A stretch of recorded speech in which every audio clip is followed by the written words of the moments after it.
lobster. Alright everybody, we are live. Hello everybody and welcome to the Magic Mile New Hampshire Motor Speedway here for the Integrity Racing League 2021 season, race 17. It takes us to this flat 1 mile oval in New England. Good evening everybody and welcome to the TMG Racing Network. My name is Jonathan Oates and I'll be bringing you all flag-to-flag coverage of tonight's 130 mile and lap race here at the New Hampshire Motor Speedway. Warm-up is currently underway, which will be the driver's meeting for everybody in the session, but for us, it'll give us some time to go over the playoff picture as we head into New Hampshire. Following tonight, there are only 1, 2, 3, 4, 5, 6, 7, about 7 or 8. Let me make sure I'm getting the count right before I say anything. 1, 2, 3, 4, 5, 6, 7. 7 races left before the first race of the playoffs.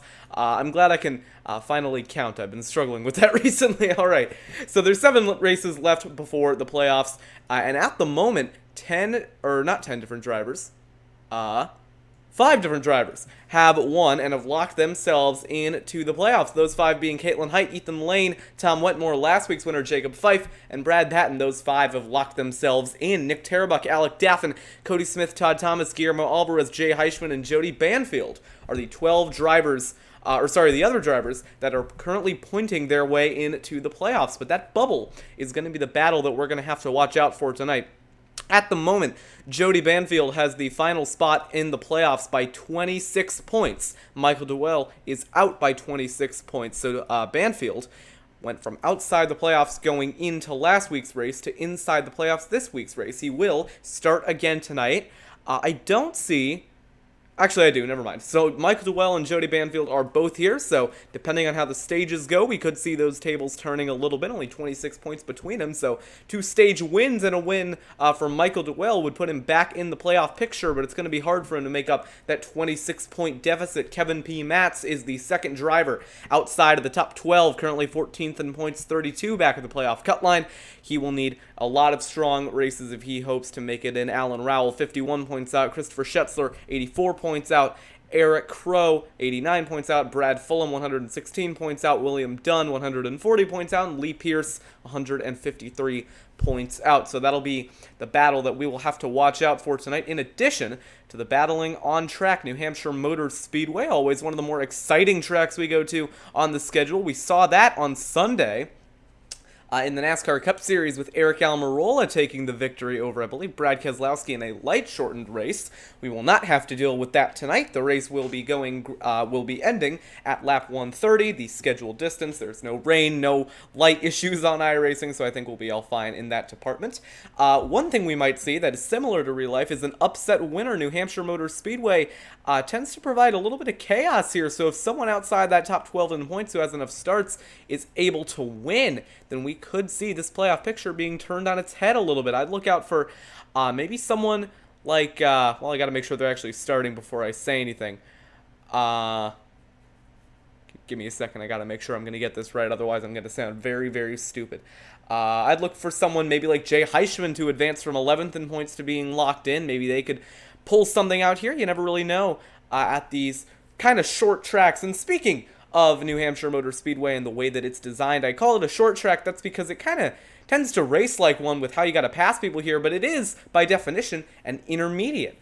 So the racing here is not really something that we see at a lot of other tracks. It's very difficult to complete a pass. The preferred groove is kind of in the middle of the racetrack, so you got to try some stuff to actually get around someone, similar to what you might see at a short track. One move that I found very popular and pretty successful here at New Hampshire is the slide job. You got to drive it in on the corner, even get onto the apron and slide up in front of the guy you're trying to pass, and if you're able to do that successfully, job well done, you've got the spot. Another good way to pass here is kind of just by brute force. If you can take away the inside line, these stock cars, they've got enough body panels that you can make a little bit of contact. You can kind of just shove them out of line and take the racing line away from them and get their spot.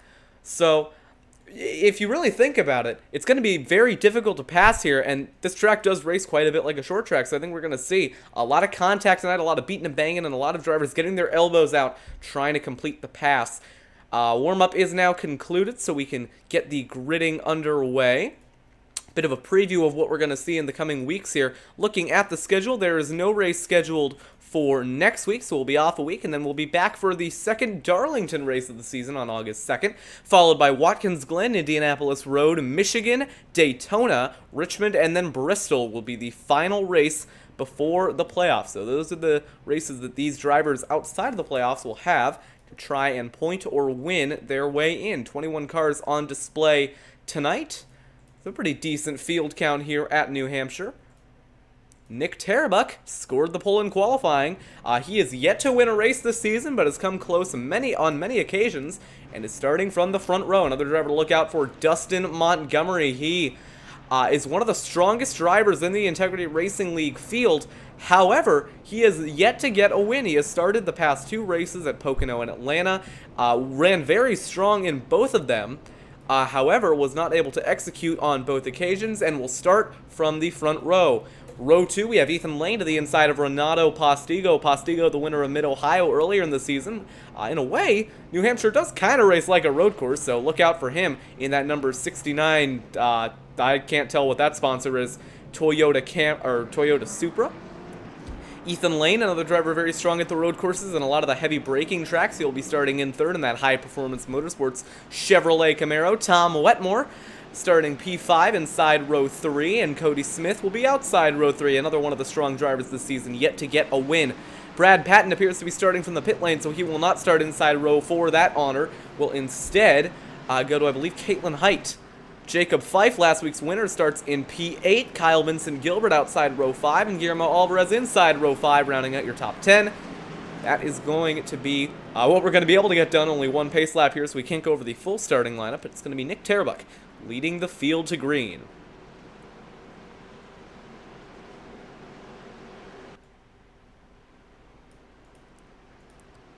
Through turns 3 and 4, ready to get started here at the New Hampshire Motor Speedway. 21 cars on display, 130 laps ahead of them. It's time to bring the action. Nick Tarabuck from the pole is going to lead us down. We're green for the Magic Mile.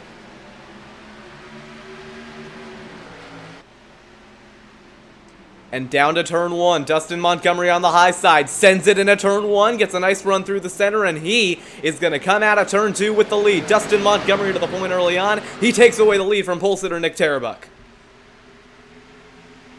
We saw in practice a lot of drivers getting a little bit squirrely coming out of the corners here. That might be something to watch out for. In a 3 and 4, 3 wide behind. Here comes Tom Wetmore down the inside of Postigo and Smith. 3 wide, and he's going to move his way up into the top 5. 3 wide behind again as Caitlin Height looks to get 2 cars in one corner, sends it off into turn 1 with the track position, but can she get back up into that middle line? I'm not sure she's going to need to. Caitlin Height up to P5. Cody Smith fights back on the high side and gets the run off turn 2. Side by side into turn 3, Smith versus Height for the final spot inside the top 5. Smith all the way up in the marbles in 3 and 4. That is a viable line, although not one that I'd recommend. But it looks like Smith is able to use it to his advantage and takes away that 5th spot coming to lap 3. Side by side behind, here comes Jacob Fife down the inside of Renato Postigo. Now Michael Dewell with the run, looking to take advantage of it. He's going to slide up the track and has to check up. Now that'll allow Kyle Vincent Gilbert on the high side to get the run over Dewell. Gilbert up into P9. After Dewell slips out just a little bit, Gilbert all the way on the outside. That's not going to work out for him, and he's going to lose a lot of spots in one corner. Leaves him vulnerable to Guillermo Alvarez and Todd Thomas on the inside. 3 wide off the corner. They nearly stack up into the wall and into each other. Back down to 2 wide. Todd Thomas looking to take advantage down the inside. Gilbert up the track. Thomas up the track as well. Nearly contact between the 58 and the 6 machine. They touch a little bit through turn 2, and that's what I'm talking about. A lot of contact here at the Magic Mile New Hampshire Motor Speedway. It kind of funnels all these drivers into 2 grooves in the middle of the corner. It can be very hard to stay off each other at this track. Thomas struggling for grip on the low side. That might let Jody Banfield look to the inside in that number 98 NOS Energy Chevrolet Camaro. Looks like they're all going to get back down to single file in the battle for 10th. Banfield looked high for a moment. Going to think better of it as there's a side-by-side battle for position in front. Renato Postigo on the high side trying to take that spot away from Jacob Fife. That's going to be the line to do it. Postigo and Fife both up the track. Postigo into the dark area on the high side of the racetrack. I think Fife is going to have the run here. Might clear down the front straightaway, but Postigo fights back. Side by side into turn 1. You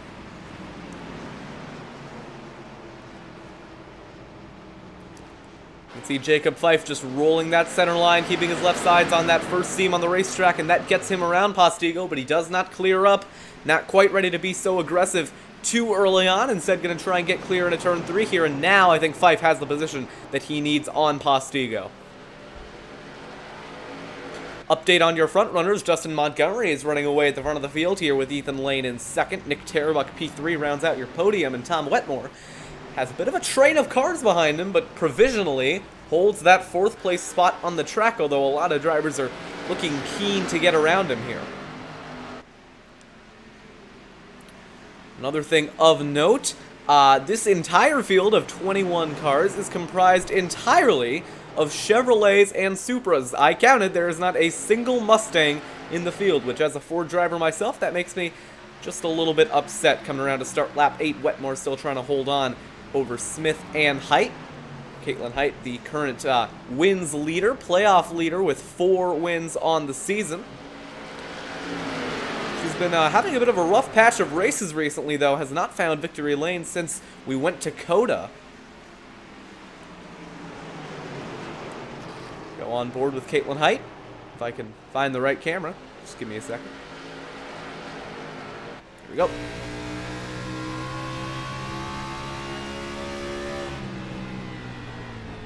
You see a couple different lines at play here. Cody Smith going up onto the high side. Tom Wetmore dipping his right sides into that black stuff on the top of the track.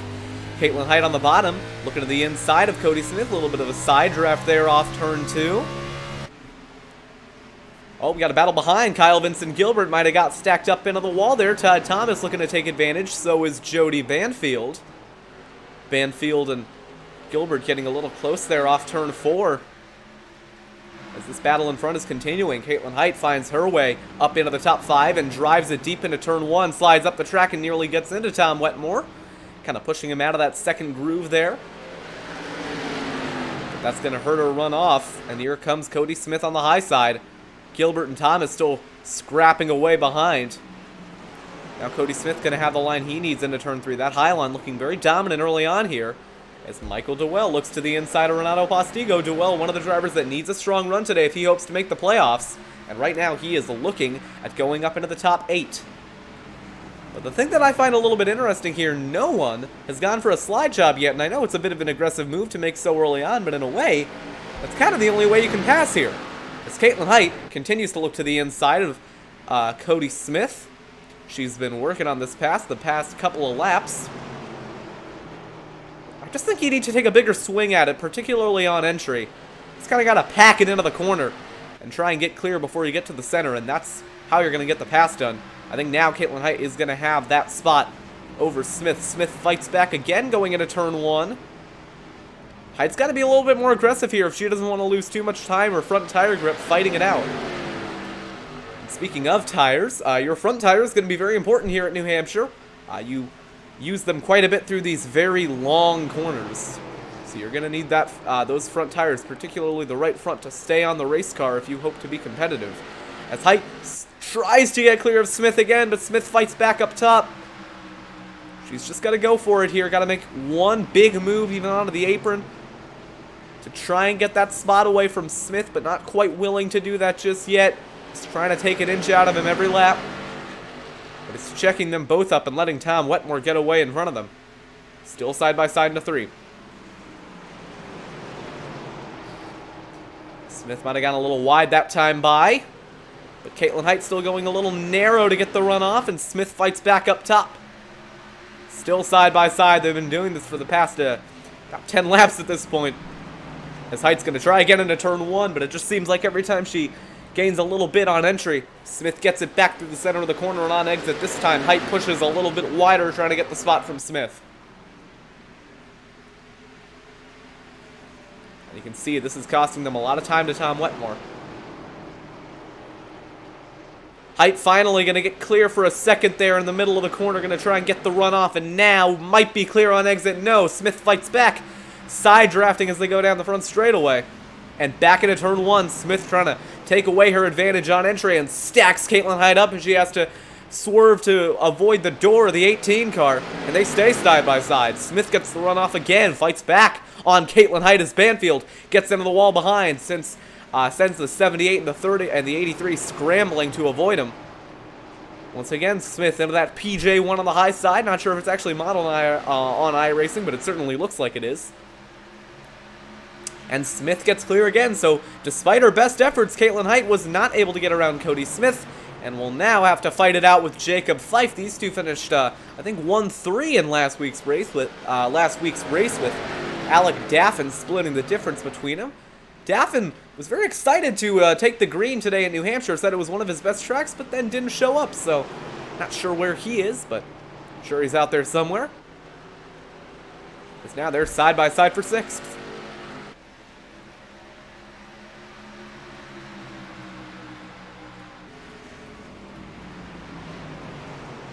Caitlin Height and Jacob Fife have found each other battling on track quite a bit this season. Fife joking that Caitlin always finds a way to beat him. Well, now he beat her last time out at Atlanta and is going to try and do it again today as he fights on the outside, trying to get a spot, trying to get the spot away from Caitlin Height, but it's just so hard to clear anyone here at New Hampshire. Height fights up the racetrack, trying to force Jacob Fife out of the line he wants, but Fife, having none of it, pinches her back on entry and might clear her down into turn 1. Jacob Fife takes away that 6th place spot. He is up into the top 6. The battle with Jody Banfield and Todd Thomas is continuing behind as well, as here comes Guillermo Alvarez looking low on Todd Thomas. Side by side with the 38, with the 78 and 83. Thomas packs it into the corner and is going to get clear by the time they get to the center. See if Thomas fights back, but Alvarez, I think, has the spot. Up into 11th goes Guillermo Alvarez. I believe Alvarez is one of the drivers already into the playoffs, so he doesn't have a lot of pressure riding on him tonight. Sits P10, he's 57 points to the good, so as long as he can finish these next couple of races out without too much going wrong, then he'll be safe into the Integrity Racing League playoffs. Meanwhile, up front, Dustin Montgomery has pulled away by over a second on Ethan Lane, but the past couple laps, Ethan Lane has been running him back down just a little bit. Last time by, ran about a 1/10 of a second faster, so Ethan Lane in that high-performance motorsports Chevrolet looking to be a little bit better on the long run here than Montgomery.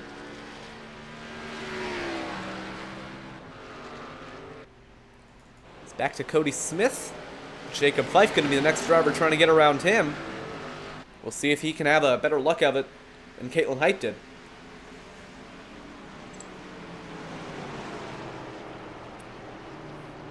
Stage 1 coming to a close at the conclusion of lap 35. No caution for the end of stage 1, but if we do not have a caution before the end of stage 2, then we will have a caution thrown.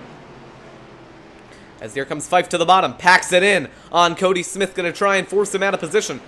And that forced Cody Smith a little bit wide, made him a little bit uncomfortable, and let Jacob Fife's presence be known as trouble off turn 2, as Michael Dewell got a little bit loose and maybe inadvertently covered off the 98 of Jody Banfield. These two battling for the playoffs, for the final spot in the playoffs.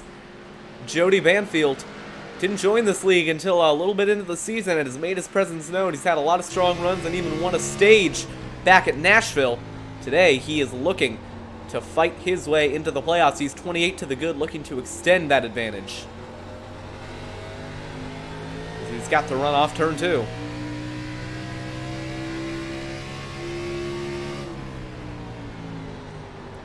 See how close he gets to the bumper here of Dewell. He looks low. That's going to be close. Flirting with that very inside line, but not going to be able to get it done. One thing I haven't seen so far tonight is anyone using the apron line here at New Hampshire. It's a viable line to run. I've seen it done a couple of times. And from what I've heard, if you can get your right sides hooked on that yellow line, you can get quite a bit of grip down there on the apron. But so far, no one deciding to try it tonight, as here comes Jody Banfield looking low on Dewell, but does not have enough of a run to make it work in a 3 and 4. It's going to try it again here. Looks to the inside on Dewell, side by side off turn 4. Banfield has enough of a run to stay on his left rear quarter panel, but I think Dewell going to have enough of a run to stay in front of by the time to get to turn 1. But here comes Banfield back down the inside, trying to force Dewell out of position. This is going to be close. Jody Banfield not willing to back out of the move, and will get that 9th place spot away from Dewell. By the time they get to turn 3, he is clear up in a 9th. As Jacob Fife continues to try and get that 5th place spot away from Cody Smith. 11 to go, stage 1. If you're Jacob Fife, you don't really have to worry about stage points anymore now that you are locked into the playoffs. He's looking on exit, got his left sides all the way down onto that first seam. It's a good marker to have. You really want to drag that left front around that bottom lane on the racetrack, as here comes Jacob Fife to the inside.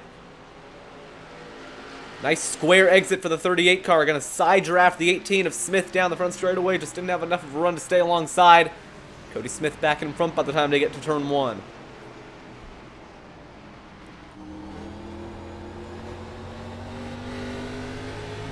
But here comes Fife again. I think his front tire is holding up a little bit better than Smith's. Not going to go for it in a 3. But I really think a lot of these drivers need to get a little bit more aggressive early on here, because the best way to pass someone at New Hampshire is really to send it onto the apron and be sure that you're going to clear them by the time you get to the exit. So, haven't seen any of that yet. I think it's a very aggressive move, but it can really pay off quite nicely if you get it done, and it's honestly not that hard to do as long as you can park it into the center of the corner and don't let them cross you over. You can see they're getting really loose on exit, though. A lot of these drivers struggling with rear grip. Not able to put as much steering lock into the car as I'm sure they'd want. Lap 27 underway, coming around to start lap 28 next time by. And Dustin Montgomery has led all the laps so far. Despite not starting on pole, he's done a great job controlling this race after he got the lead in 1 and 2. Pole sitter Nick Tarabuck has fallen back to P3, but no further. He's done a nice job holding on so far and keeping a decent pace with your race leaders. As here comes Jacob Fife to the bottom again, all the way on the apron. That'll get him side by side off turn 2. What's he going to do in a 3 here? This is further alongside than he's been all night, but he's not able to clear him on entry. So I think Cody Smith is going to have enough of a run off to get him back. No! Jacob Fife all the way onto that first lane. And that's the type of aggression I like to see. You got to try a slightly different line when everyone around you is running that 2nd and 3rd lane. Sometimes it can be quite beneficial to move down onto that first lane. And Jacob Fife takes away P6 on track.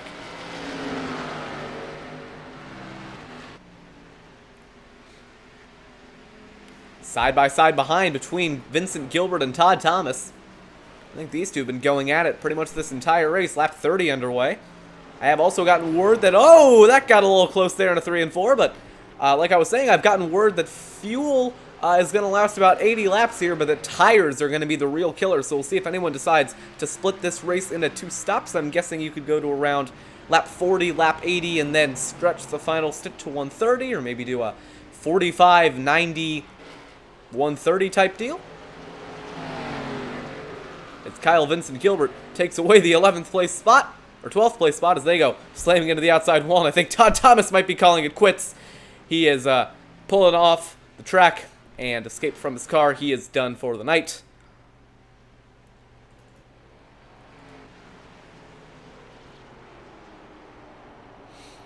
Jacob Fife has taken away that 5th place spot on Cody Smith, hasn't looked back since. Dustin Montgomery has led this entire race so far. 5 to go, stage 1, coming around to start 4 to go. Montgomery on a redemption tour from last week in Atlanta. He was the dominant car there, did not get it done. He was the dominant car at Pocono, didn't get it done there either, and now finds himself in control of the race here in New Hampshire. 4 to go, stage 1.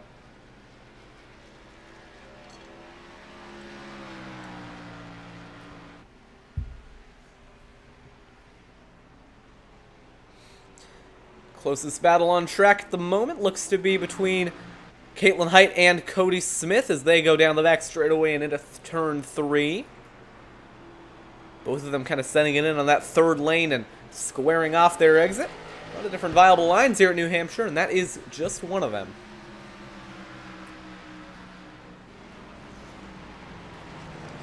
Now they're starting to separate a little bit, and Michael Dewell is facing a lot of pressure from Guillermo Alvarez, who's dipping his right sides into the PJ1 up there in the top 2 lanes. Gonna try and get the run off here.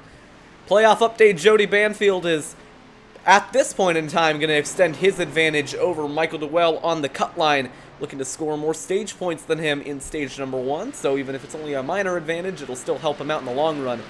And Michael Dewell right now just fighting to score any stage points as Guillermo Alvarez is hounding him for P10. 2 to go for these drivers in stage 1. And how about Guillermo Alvarez shifting down into 3rd gear, trying to get the run off? That's something everyone's doing. Doesn't look like Dustin Montgomery's doing it from the lead. We'll see what he does in 1 here. White flag, stage 1.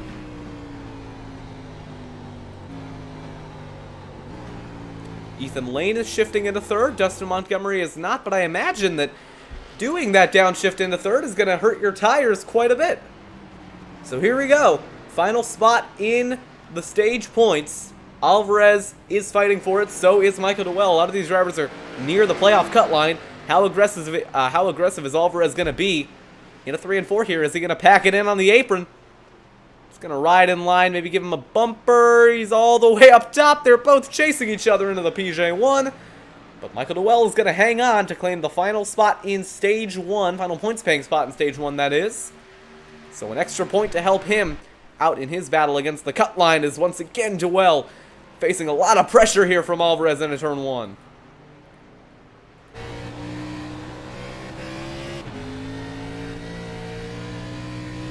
We'll see what Dewell's doing in the way of shifting here in a 3 and 4.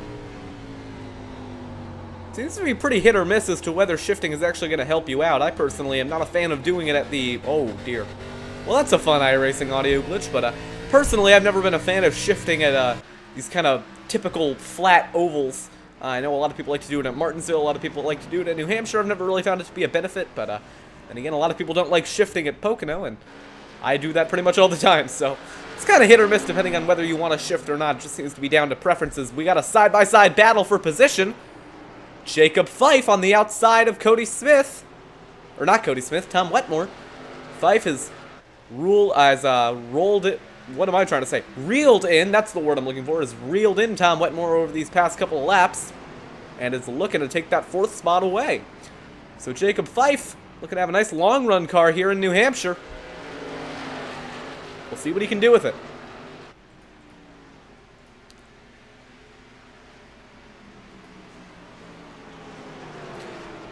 Fife running a lot lower than Wetmore. I think that might be a sign of those front tires starting to go on the 51 machine.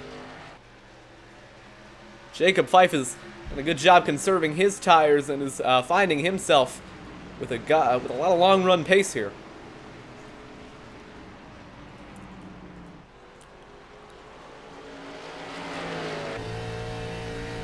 We'll see what they're doing in the way of shifting into turn 3 here. Is Wetmore going to go into 3rd? He stays in 4th. Fife stays in 4th as well. So it seems like the only driver in the top 5 that is shifting down into 3rd is Ethan Lane from P2.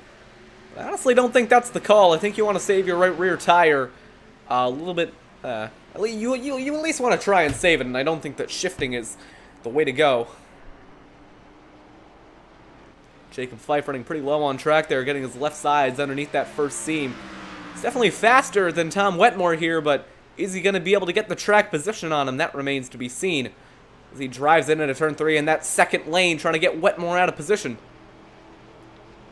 Gets down onto the first lane and gets the run off, as now Caitlin Height tries to get to the inside of Cody Smith behind. So 2 battles happening at once on track here.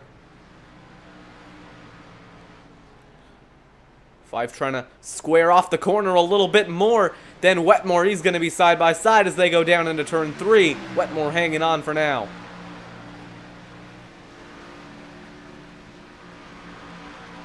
I think Fife's just trying to get him out of position. I think that New Hampshire is such a line track, such a line-dependent track, that if you don't run the right line every lap, then you're not going to be able to put down competitive lap times, and that can be an issue when getting that line right is so crucial. It can be hard to pass because there's... I don't know where I was going with that. What I'm trying to say is that it's hard to pass here, and you need to get the line right. As Ethan Lane has actually reeled in Dustin Montgomery quite a bit. Oh, there is a lot of traffic in front of the 93 car. Ethan Lane has cut his lead down to 0.3 of a second through the traffic. And somehow, I did not notice this. Nick Tarabuck has also cut down the lead quite a bit here as Ethan Lane tries to split the difference between Alan Rowell and Landon Charlo. Right now, Rowell and Charlo are going at it for 15th, not keen to get out of the way of the leaders. Jacob Fife continues to try and get around Tom Wetmore. There is a lot happening here at the Magic Mile. I do think now that Montgomery is out in clear air, he might be able to get his rhythm back and just put down some lap times here, try and pull away from Ethan Lane once again. We are getting into the pit window if anyone is going to try and two-stop it. But I have a feeling the most popular strategy is going to be to stop around lap 65.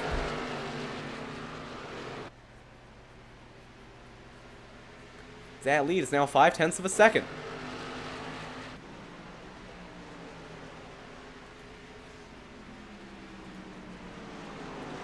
But with it being so hard to pass here, it also makes navigating lap traffic a bit of a struggle here, and that's what you just saw with Ethan Lane and Dustin Montgomery. Montgomery continues to lead away here at New Hampshire.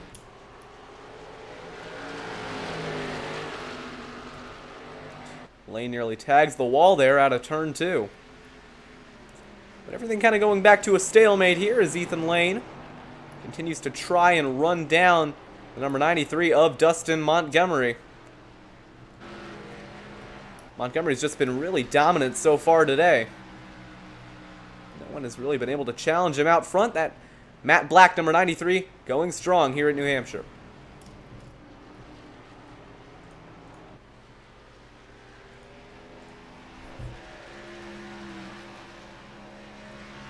Nick Tarabuck, despite closing in with the lap traffic, has fallen back off the bumper of Ethan Lane quite a bit. Jacob Fife has fallen off the bumper of Tom Wetmore, but Caitlin Knight has not fallen off the bumper of Cody Smith. She is all over the back bumper of that number 18 as they go into 3 and 4. Height looking low. Trying to use that first lane to her advantage. They're going to come off turn 4 side by side, but Cody Smith has enough of a run to get back to turn 1 in front of Caitlin Height.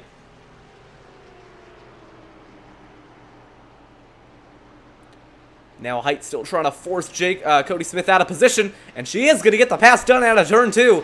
Great move by Caitlin Height to take away P6 from Cody Smith. Didn't take her too long once she got to the bumper of the 18.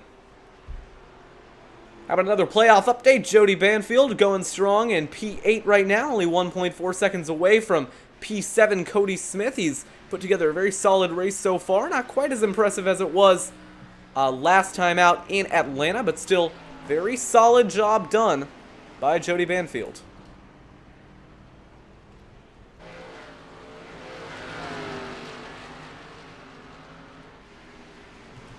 Really, they're side by side in front? No. Thought I saw something there. It's a lap car of Alan Rowell.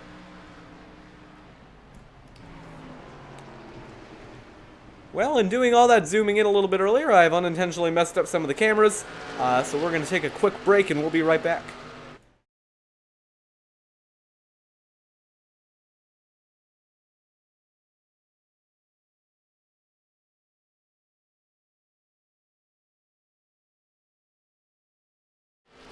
Back live here on TMG, I have corrected the cameras.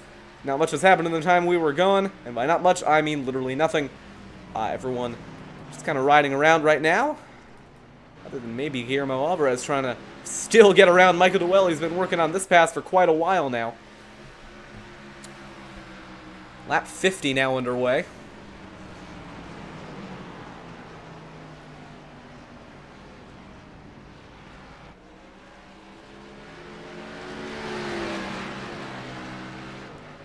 Dewell gets a little sideways there off turn 2. Might open the door for Alvarez as we might have one driver pitting.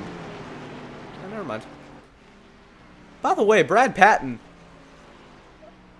Oh? Did he come into the pits? No, he did not. Brad Patton, after starting from the pit lane, is not made up too much ground. He's currently only P14, so he might not be feeling too comfortable in his number 1 Chevrolet Camaro.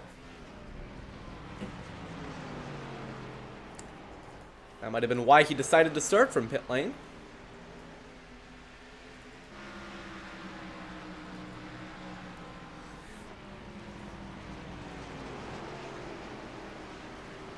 Last time by the way, Nick Tarbuck took a 1/10 of a second out of Ethan Lane's advantage over him. So I don't know if Nick Tarbuck's car is starting to come alive here in the later portions of the run.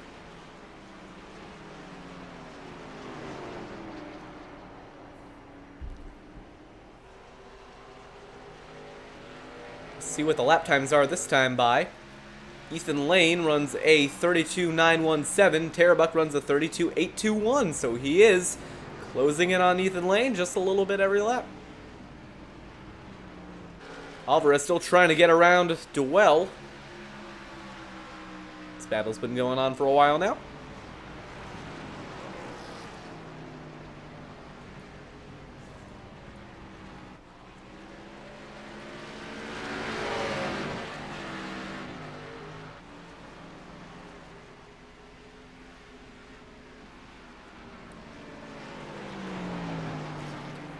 And here comes the 83 up high.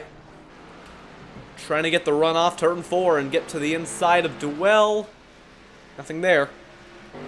Meanwhile, the gap between Nick Tarbuck and Ethan Lane is down to a second. So Nick Tarbuck's car coming alive here in the very later portions of the run. Some people have long run cars and some people have very long run cars.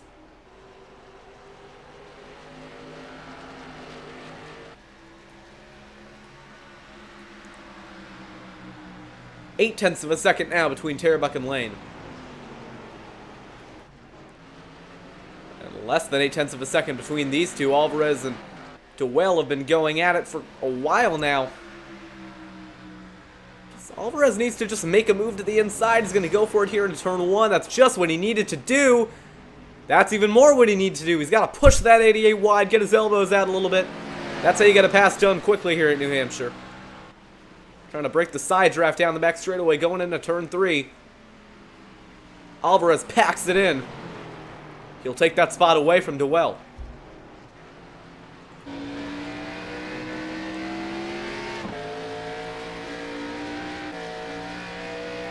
Meanwhile, Ethan Lane's car continues to drop off the pace as Nick Tarbuck is running him down. He is running faster lap times than Dustin Montgomery as well. I just think he might be a little too far back. That car, Alan Rowell, might get in the way here. Lap 57 underway for these drivers.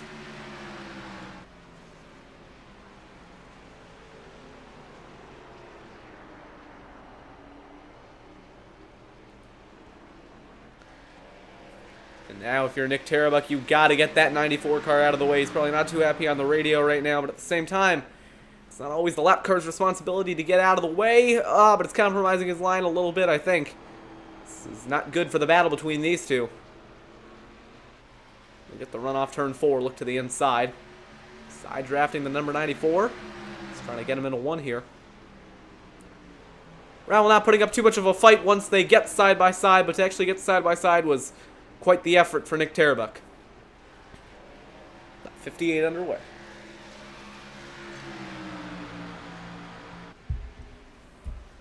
So now Tarbuck is clear of Alan Rowell and can continue his chase of Ethan Lane.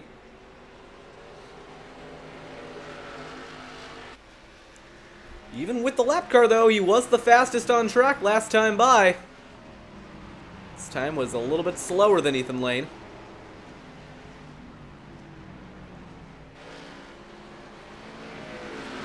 Just looks like that car is hooked up. He can really run that preferred line in the middle of the racetrack. He's definitely got a lot of confidence in his car.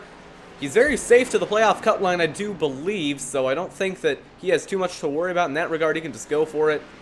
Yeah, he is 269 points to the good right now, so he has nothing to worry about. He can just go after that win.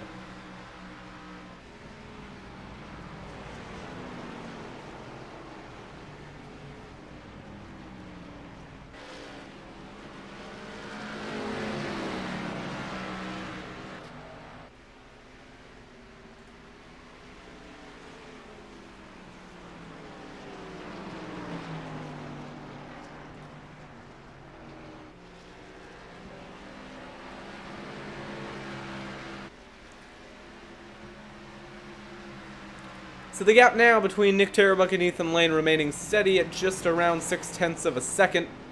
Last time by, he was the slowest of the top 3, so Ethan Lane might have found something in that Chevrolet. 15 to go, stage 2.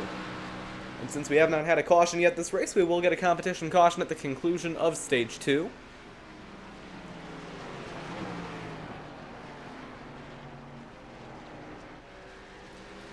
Bit of a three-car battle brewing here for P9 as Duell tries to get back around Guillermo Alvarez. Kyle Vincent Gilbert brought into the picture as well as they're side-by-side going into turn 3.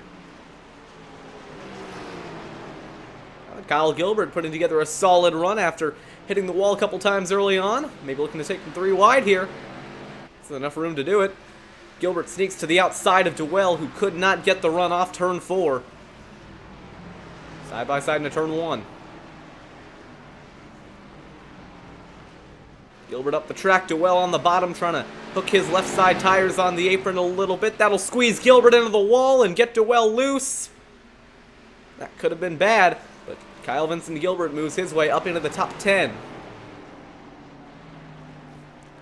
Meanwhile, Nick Terabuk has that advantage down to 0.4 of a second and was once again the fastest car in the top 3 last time by, so he does appear to have the best long-run car out of anyone in the top 3.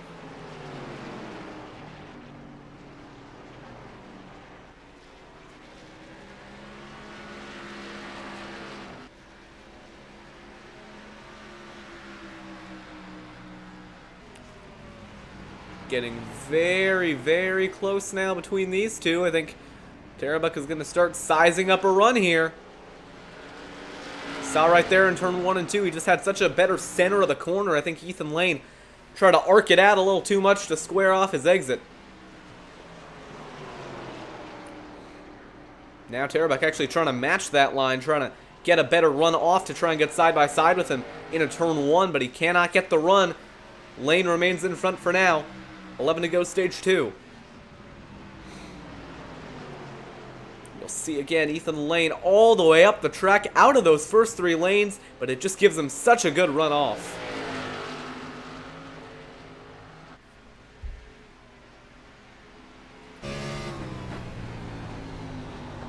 Meanwhile, I don't know if Jacob Fife had an issue, but he is now back behind Tom Wetmore as Terabuk gets all the way to the bumper of Ethan Lane, trying to get him a little loose. This battle is on. Lane now gets the wall. Nick Terabuk looking to the inside into turn 1. He was a little hesitant to make that move. I think he wants to the outside if he can help it. He'll push down the inside once again, trying to get Lane out of position. Side by side off turn 2 and down the back.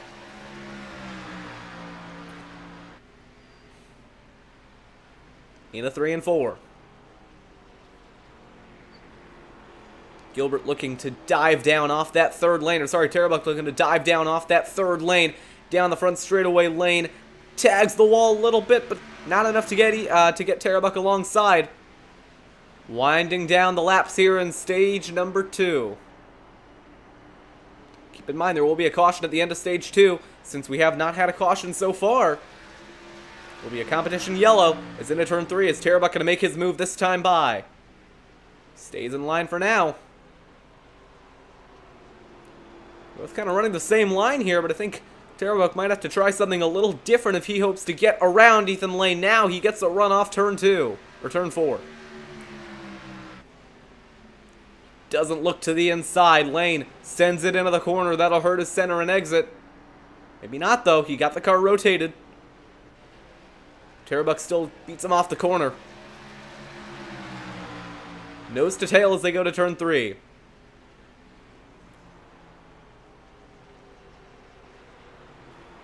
Oh, he gets to the bumper of Ethan Lane. Got him out of the groove a little bit. Here comes Terabuk to the inside. Can't make the move. Tom Wetmore's closing in on both of them.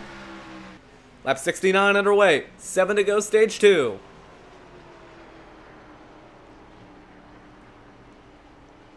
Terabuk's all over that 26 machine. Lane gets a little loose out of turn 2. So does Terabuk. He can't make the move this time by. Into 3 and 4 once again. Terabuk rides in on the bumper, goes a little wider on entry. Tries to get to his outside, trying to muscle to his right rear quarter panel. Can't get the move done. Lane not going to have the run off that he needs. Now Nick Terabuk looking back to the inside, but he can't get the run off turn 4. They stay single file. 6 to go. Here comes Tom Wetmore from 4th. Lane a little narrow off the corner. Here comes Terabuk on the high side, going to try and get the run. He's got it down the back straightaway. Looks to the inside. He'll be alongside by the time they get to the corner. Is Tarabek going to force him out of position? Yes, he is! Not giving him a lot of room on the high side. Side by side. Here they come off turn 4. Lane gets a little sideways. That allows Tarabek to inch further ahead. This time into turn 1, Tarabek looks to complete the pass. Ethan Lane not looking to let him have it so easily. Fights back on the high side, but it's all for naught. Nick Tarabek takes away P2.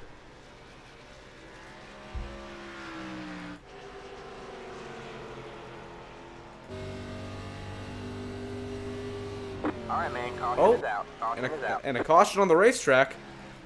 I noticed everyone was slowing down there. Oh! I'm silly. That was the end of Stage 2, not lap 75. Stage 2 is over. Dustin Montgomery has won it. And Nick Tarabek gets the pass done just at the end and is able to take away that second spot on the track. So the caution is out for the conclusion of Stage 2. And I'm guessing it's going to be 4 tires and fuel for everybody in the field.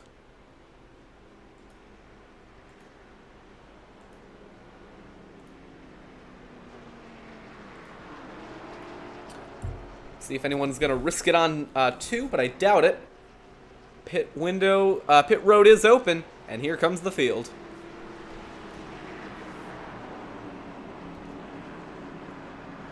And that is going to be everybody in, except for those 1 lap down. No one is going to risk it to stay out.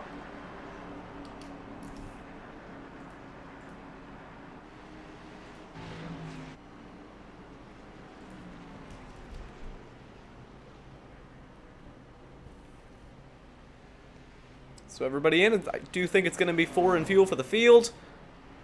Left side's going to be jacked up in just a moment.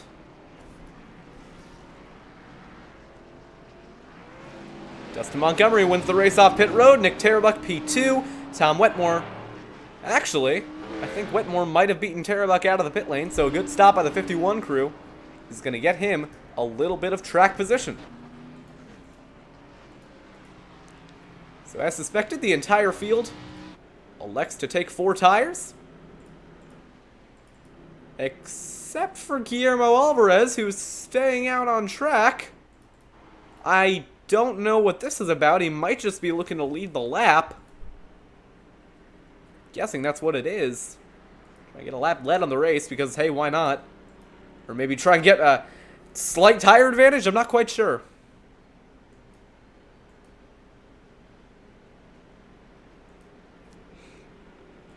But either way, Alvarez is staying out. I doubt this is a permanent decision. But if it is, it'll certainly be interesting.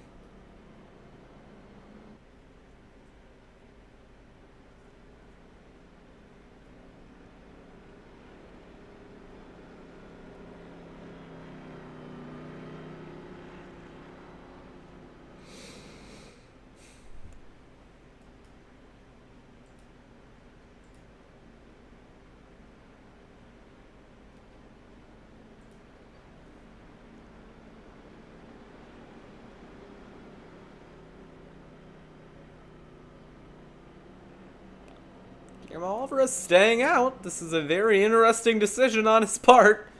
But, alright. We'll see how it goes. Oh dear, I don't have a good feeling about this.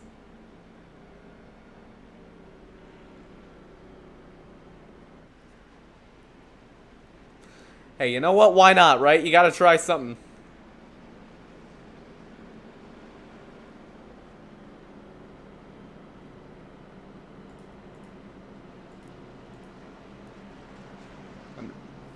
I'm not really sure what the rationale is here, but you know what? I'm interested to see how it works out. Guillermo Alvarez, old tire, is going to be leading the field to green. If it's not 4 old tires, it's at least 2. I don't remember seeing him on pit road.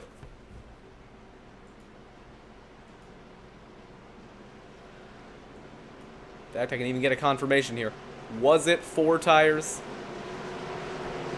Or did he even pit? I don't think he did. Yeah, well, alright, here we go. Old tires on the front row. Pace car is in. Green flag is back out. Good jump by Alvarez. We are back underway from the Magic Mile. He's staying out of line, and he is staying out of the way into turn 1. I think he might just be trying to save a set of tires to the end, and side by side for the lead. Ethan Lane shoots into turn 1 with the lead, shoots out of turn 2 with the lead despite Montgomery's best efforts, and Ethan Lane takes the lead for the first time tonight. We have a new leader at the Magic Mile. And a great move by Ethan Lane to take that lead away from Montgomery, but Montgomery gonna fight it back, looking for a run here off turn 4. Lap 77 underway as they go back to turn 1. Looking off the bumper of Ethan Lane, Dustin Montgomery is looking low on the 26 car, but nothing there. Lane nearly tags the wall out of turn 2. Montgomery still looking for a way around as they go to turn 3. Montgomery packs it in on the low side, trying to get a run here on Ethan Lane, but that is going to stack up his exit a little bit as here comes Tom Wetmore looking for second. Wetmore not content to ride around in third, goes for it into turn 1. They are side by side, they touch it around, goes the 93. All right, man, caution is out. Caution is out. Caution, and for the third time in his 3 starts, Dustin Montgomery finds himself leading and ends up in the wall. No rear bumper on the 93 either. That is going to kill his race.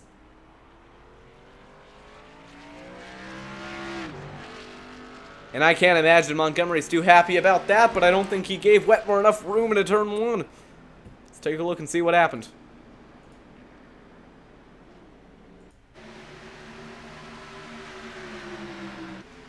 So down into turn 1, I mean, Wetmore's there and he just takes... I don't know about that. I don't know. Because Tom is... He's in the second lane. Just gets... I don't know. Just gets kind of turned down on.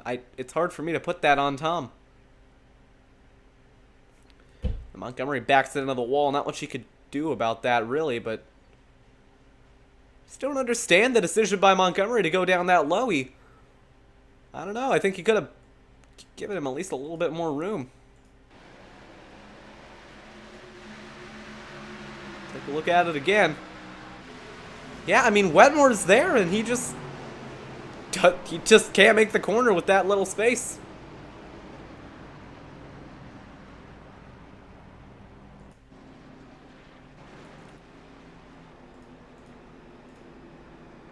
Got to have at least a lane of room, and I think that Tom definitely didn't have it.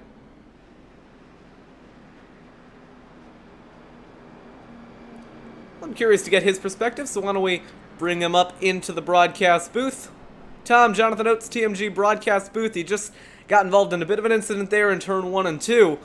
Looks like you were going for it on the inside, trying to get second away, and made a little bit of contact there. Walk us through what happened.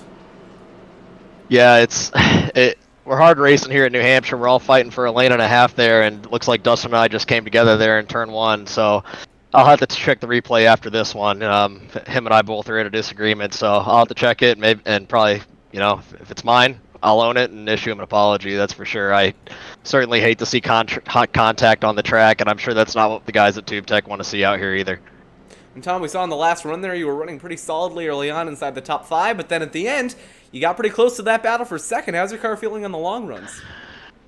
Well, you saw it at Atlanta. We're trying to save some tires. I know Ethan's going to run fast here and try to pull a good distance on us, so we're going to try to save our tires, pray for a late race caution, see what we can do to him. But I also noticed Ethan's kind of hooked on that bottom and can't seem to stop his car into the corner, so we'll see if we got anything for him. But the king of saving tires, Jacob Fife, and then you got Treebush, who was coming with a head of steam at the end there behind us. So I don't know if the car in front of us is the only one we have to worry about, but it's definitely the only one we're focusing on. All right, man, sounds good. Good luck in the rest of the race. Thanks, Jonathan. And that was Tom Wetmore, driver of the 51. Got involved in a bit of an incident there with Dustin Montgomery. I can't really tell. I don't know. I'm still conflicted on it. I think I've thought about it a little bit more. I think it's a little bit more of a racing deal, but I still think that Tom was enough alongside to warrant being given a little bit of space there on the racing line, and seems like Montgomery wanted him to go a little bit lower, and unfortunately with a lot of these tracks where the racing line isn't on the bottom lane, there tends to be a little bit of a disagreement of, if you get to someone's inside, should they give you should they just take their normal line because there's a car width on the inside, or should they give you the racing line? It's hard to tell. My personal opinion has always been do what you want and just suffer the consequences, but I know not everyone agrees with me on my racing opinions. As Ethan Lane's going to lead the field back to green here. One of the best cars on the short runs, falls off a little bit on the long runs, and now the dominant car of the day has been taken out and mired back into the back of the pack. He is still in this race, still in it with a shot, only P13, but he's got a bent up rear end. I think the best he can salvage out of this is going to be a top 5.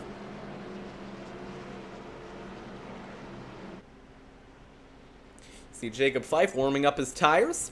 A lot of drivers here in the top 5 looking for their first win in a while. Tom Wetmore hasn't won since Dover. Ethan Lane hasn't won. Actually, I think he's won pretty recently. Tom Wetmore.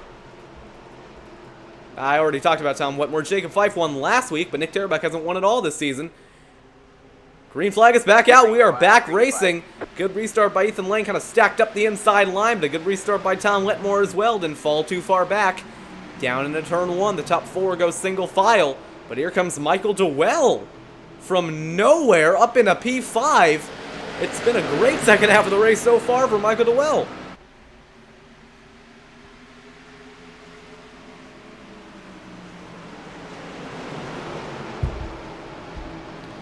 Majority of the field still side by side. The big scramble of cars here behind Nick Terabek as Dewell continues to charge his way to the front. Side by side, 2 rows deep with Dewell, Height, Cody Smith, and Brad Patton all side by side. Patton, after that restart, has found his way up into the top 10. 3 wide behind. 94 Rowell got squeezed out there just a little bit. Back up front, Tom Wetmore 2/10 away from Ethan Lane. As Caitlin Height tries to work her way down the inside of Cody Smith. 3 wide. Here comes Justin Montgomery down the inside of Kyle Vincent Gilbert and Brad Patton. But he did not make that move stick, did not make it work, could not make it work, but now he'll go for it again in 1 and 2. Gilbert up the track. Montgomery with no rear end muscles his way down the inside, trying to side draft the 58 machine as they go to turn 3. Gilbert way up the track, not going to be able to make that line work, and up in a P9 goes Dustin Montgomery. Meanwhile, here comes Brad Patton down the inside of Cody Smith to turn 1. Patton, a one-time winner on the season, all the way back at Texas. Looking to do it again tonight.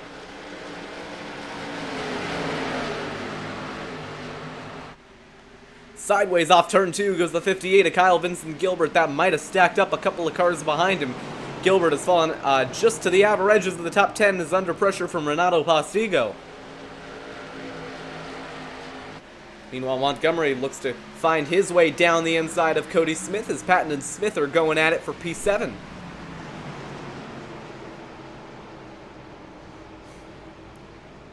Here comes Montgomery sliding his way down the inside of Smith. Smith going to get the run off.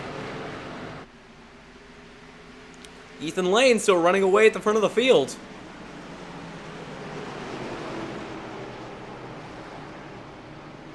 Here comes Montgomery back down the inside of Cody Smith. He's going to have the run off turn number 4. But I think his arrow is just a little bit hurt here. It might be giving him a little bit of drag on the front straightaway here. He's not able to get too far alongside as we got a 3-car battle in front of them. Everyone stacked up behind Nick Terabek at the moment, including Michael Dewell, who is fighting for a playoff spot. Great job by Michael Dewell to find himself up inside the top 5, all the way down the track to cover off Patton. That's not going to work, and around he goes. Caution is out. Caution is out. Oh, he got collected by Lee Pierce at the end of it.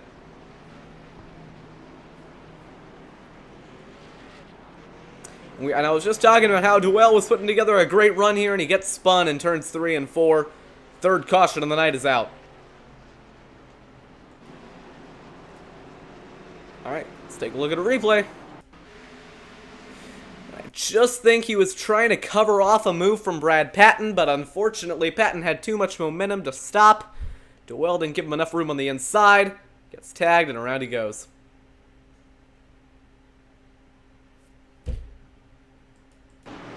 Yeah, definitely hard for me to put that one on. Definitely hard for me to put that one on Brad Patton because he could not have expected Dewell to dive that far down the racetrack. I don't think anyone would have expected him to do it.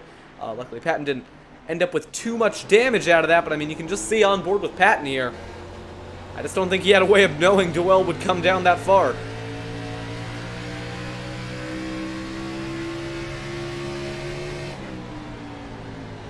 Yeah, there's no way he could have... He was committed to making that move on the inside. There's no way he could have slowed up in time for that. Dare I say there might have been a little bit of netcode involved. Looks like maybe those two cars didn't fully touch. I think they would have come together regardless. But that is going to benefit pretty much out of anyone. Jody Banfield the most, because now Dewell has damage, and the drivers he's battling for a playoff spot, Jody Banfield, does not. So the field takes to pit road. They come out in the same order they went in. Except for Michael Dewell, who's still on pit road getting some of that left rear damage repaired.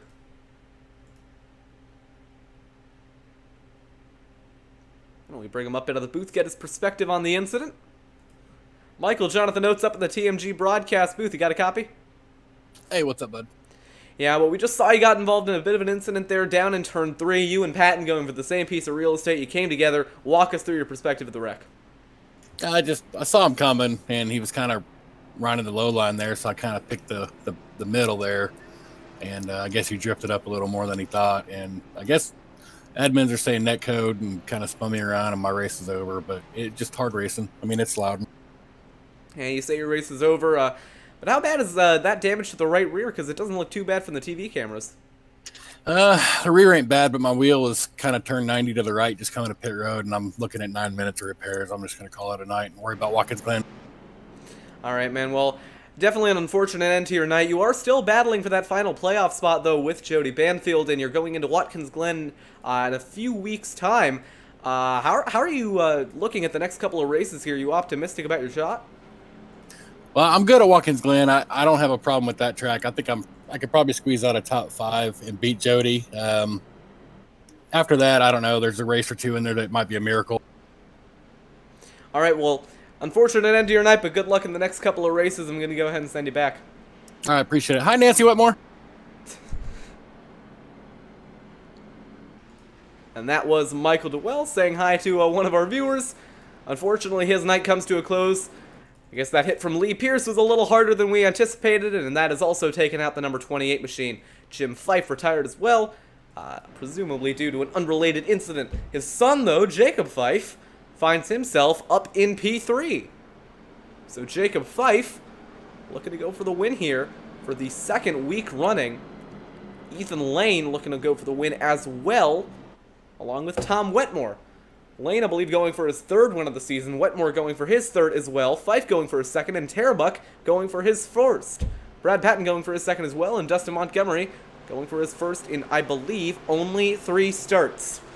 So here we go again at New Hampshire. Pace car going to be in this time by... Green flag is... Back out. We're backing away. Green flag, green flag. And a great restart by Tom Wetmore on the outside line. Couldn't stay side by side with Ethan Lane, but he got very close to him down into turn 1. The rest of the field scrambling for real estate as they make their way through the first 2 turns on the racetrack. And Tom Wetmore shot out of a cannon out of turn 2. He's all over the bumper of Ethan Lane as they go to turn 3. He's going to look to the inside now, trying to get Lane out of position and go for the lead here. Lane up the track, Wetmore up the track. They're both going for it, and Tom Wetmore, great move down the inside, is going to take away the race lead. Beautiful move by the 51 car. But now he's going to have the pressure of getting Ethan Lane out of position and getting that top spot away. They make contact through turn 1 and 2. Wetmore up the track. That'll open up the door for Fife as they go into 3. Now Ethan Lane going to have the position on the inside line. Wetmore trying to fight back. He's going to go up the track now, so does Ethan Lane. Wetmore trying to get the run off. This is great racing for the win. Wetmore now going to have a chance to send it back to turn 1 unless Jacob Fife can say anything about it. Wetmore rides in line.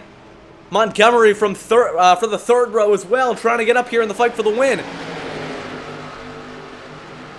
But Wetmore and Lane going full contact racing for the lead here in New Hampshire. And look at Brad Patton all the way on the apron. That's the kind of aggression we like to see, as now Ethan Lane giving Wetmore a squeeze to the outside wall. Wetmore hanging strong on the outside. They rub door to door as they go to turn 1. Wetmore looking to prevail on the high side. Lane slips up the track. Oh, this is going to be really close. Contact as they go off of turn 2. Neither driver giving an inch. This is great racing for the lead. I think Wetmore might have it. Up into the lead goes Tom Wetmore. Lane giving him a shot back to the bumper of the 51. That'll stack him up into Jacob Fife. Now Fife gonna have a run as they go to turn 1. This is some great stuff.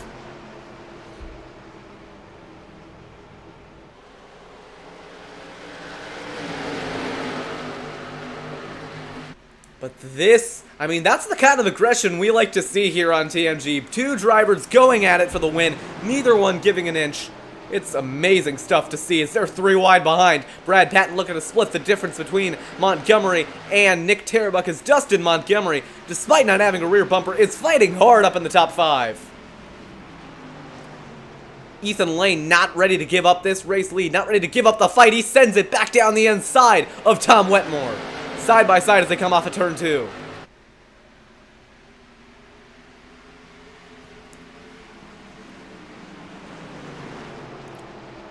Now into 3. Ethan Lane back to the bottom. Now he'll have the runoff. Side by side as they exit turn 4. Neither driver giving an inch.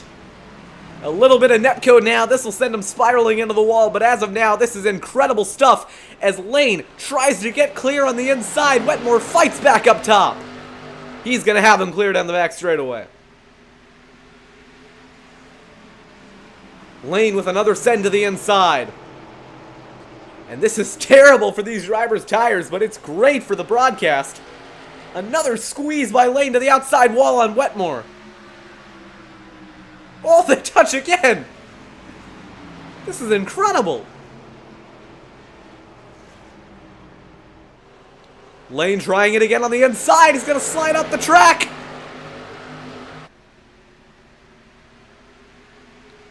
Wetmore holds on for now. Down into 3. Big send by Ethan Lane. Going to try and get clear through the center of the corner. Montgomery fighting hard in the back as well. Another squeeze by Ethan Lane trying to get Wetmore out of position. Wetmore gets the wall.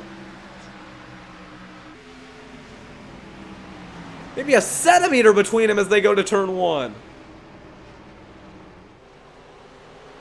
Ethan Lane trying the inside again. Wetmore still able to hold on up top. That top line appears to be the preferred lane. But Ethan Lane's trying to make the bottom work. He's been the faster driver all day, but Wetmore has found something in the second half of the run. Another squeeze by Lane to the outside wall. Another side draft by Tom Wetmore. Every time they go into turn 1, I swear they're making all kinds of contact. I think Lane has him cleared now. And up into the lead again goes Ethan Lane. Wetmore fights back with a crossover.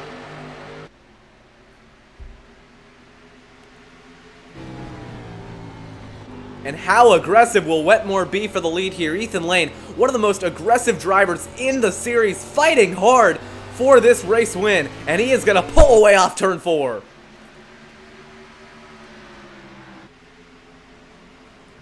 And I know Tom Wetmore was talking about saving tires, but now I think it's go time. You've seen the way that driver out in the lead is going to race you, and I think you got to race him back the same way. You can't give him an inch. Oh, contact behind. Montgomery and Terrebuck come together. Everyone racing with no love lost out in the field tonight. Terrebuck being pushed up the track by Montgomery. Montgomery clears him off turn 4 only just. And now Wetmore back to the inside as they go to turn 1. Big send out of the 51. Big squeeze out of the 26.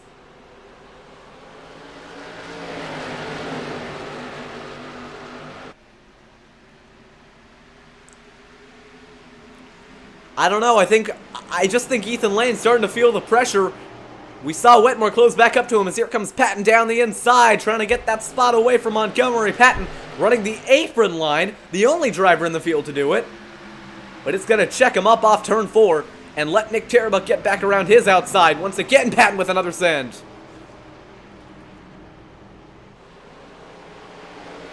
These drivers are giving it everything out here tonight. Now here comes Jacob Fife to the inside of Tom Wetmore, and I can guarantee you his tires are in a lot better condition than him and Lane. As Fife taking the racing line there through 3 and 4, not giving Wetmore a lot of room up top. I think he's going to have to do it a little bit more so, though. He's got to be aggressive. Wetmore holds on into one contact. Patton barges his way through on the inside of Nick Tarabuck. Tarabuck up the track and leaves him vulnerable to the 0-0 of Caitlin Height. Fife back to the inside of Wetmore. He stays in line for now. 25 to go.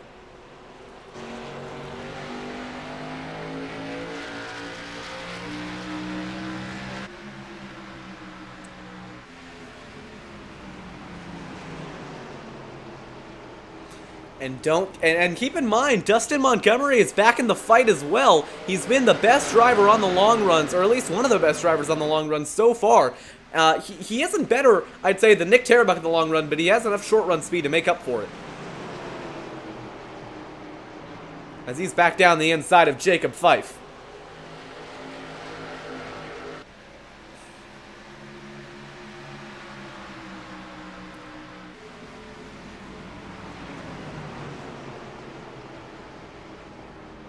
Montgomery fighting hard on the inside line, trying to do to Fife what Wetmore did to him without the contact.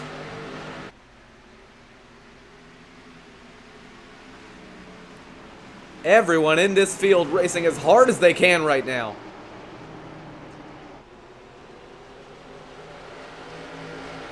This right here, by the way, is what I mean when I say New Hampshire races like a short track. It might be an intermediate, but with the way these guys are racing, you would not think it.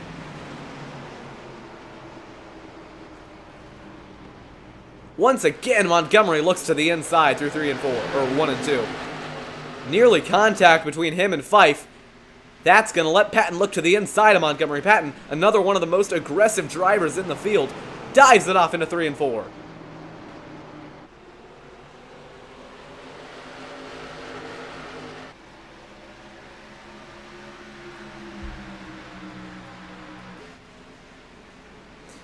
Another huge send by Patton all the way on the apron. What a move by Brad. He's giving it everything out there. Contact. Okay, I had a stroke trying to say that. That's going to force the 93 up the track and let Nick Tarabuck go down the inside. Brad Patton up at a 4th. And more disaster for Dustin Montgomery as his day goes from bad to worse and almost gets spun out there by Jody Banfield in 3 and 4. Banfield fighting hard on the inside. And keep in mind, Banfield needs these strong runs to solidify himself in the playoffs. He is leaning on that 93 car Montgomery through 1 and 2. Montgomery gets all kinds of out of shape out of turn 2. That might let Cody Smith look to the inside as well. So now Patton up to 4th, Wetmore up to 2nd. He is not running down Ethan Lane, but we'll see if his long run pace can reel that gap back in. You'd expect the long run, short run crossover to be pretty soon. The other thing you got to consider, Jacob Fife was not in that early run scrap with Ethan Lane and Tom Wetmore. I have a feeling his tires are in a lot better. Oh, trouble! Back straightaway! Banfield goes around, and the 93 goes around, stacks up into the 50. And that's Dustin Montgomery around for the second time today.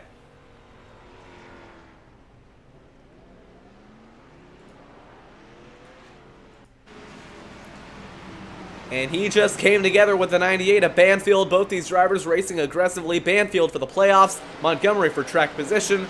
And they just ran out of real estate.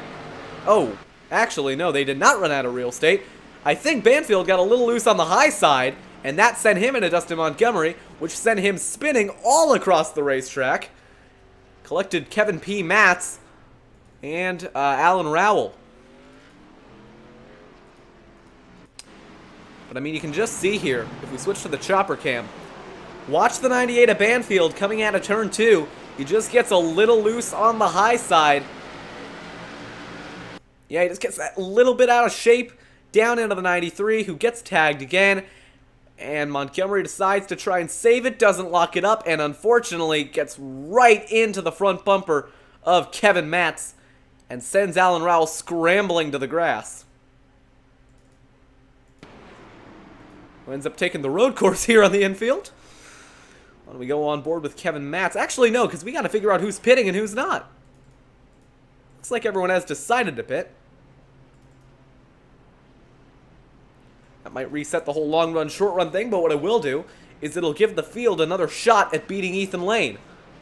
As Wetmore and Lane come off pit road 1-2. Rowell, I think, only took 2 tires along with Caitlin Height, and they are going to come out 3rd and 4th. Why don't we verify that? Yep, right sides only for Alan Rowell and Caitlin Height. Did she take 4? Yeah, Caitlin Height took 4 and just had a really good pit stop and comes out P3.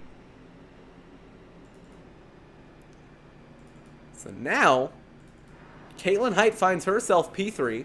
Or actually, no. Alan Rowell is coming back down pit road, is bailing out of the 2-tire call. So Caitlin Height finds herself P3. Tom Wetmore P2 and Ethan Lane P1. Jacob Fife in 4th. I think he's busy doing some admin things, so I'm not going to bring him up into the booth. So when we restart, we're going to have around 14 laps to go. And the fight at the front between Lane and Wetmore, I do believe, is going to get ready for a round 2.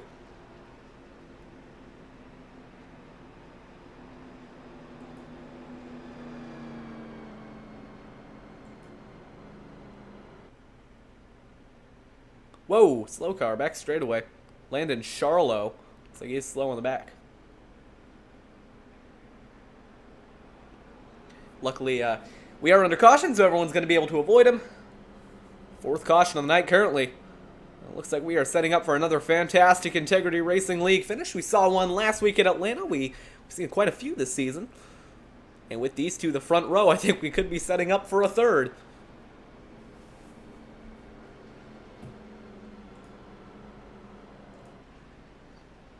Lights are out on the pace car. We're going to get restarted with 4 laps remaining. Thank you, Windows Security, for letting me know that you did not find any viruses on my computer. I'm glad. Not really sure why it tells me that it hasn't found any viruses. I feel like it would make more sense to only tell me if it did find a virus, but oh well. Ethan Lane getting his tires warmed up from the front.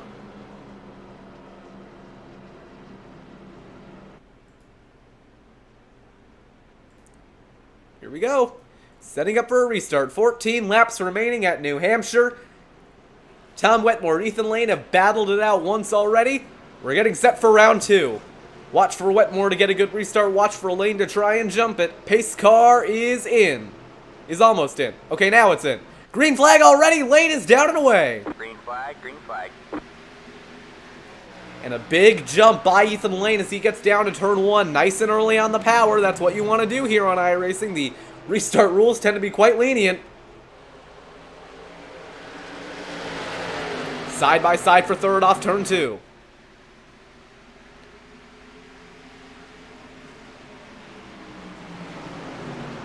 So now we'll see if anyone can reel in Ethan Lane here and try and get the advantage early on. I think if anyone's going to do it, it's going to be Wetmore. He's done it once already. He could do it again. Caution is out. We got trouble.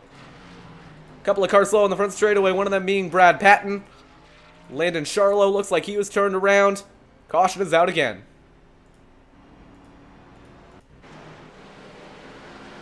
And, oh, Banfield got loose on the high side. Everybody saved it, question mark? Charlo looks like he was the only one that went around. Everybody just going for that same piece of real estate. Was never going to work out, especially with one car getting loose off the high side. But Banfield kept it out of the wall. I think Patton did too, and I believe Charlo was the only driver that spun because of it. Incredible save by Brad Patton. Not so good of a save by Landon Charlo. That sends him around.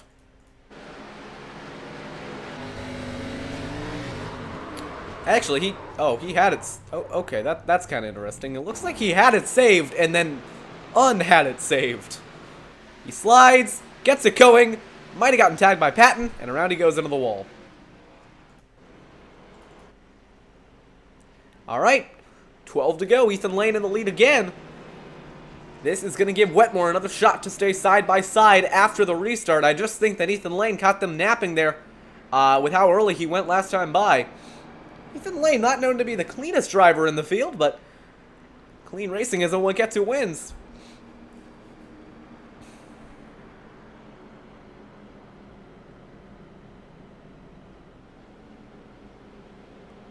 So we'll have under 10 to go when they come to the restart in a couple laps' time.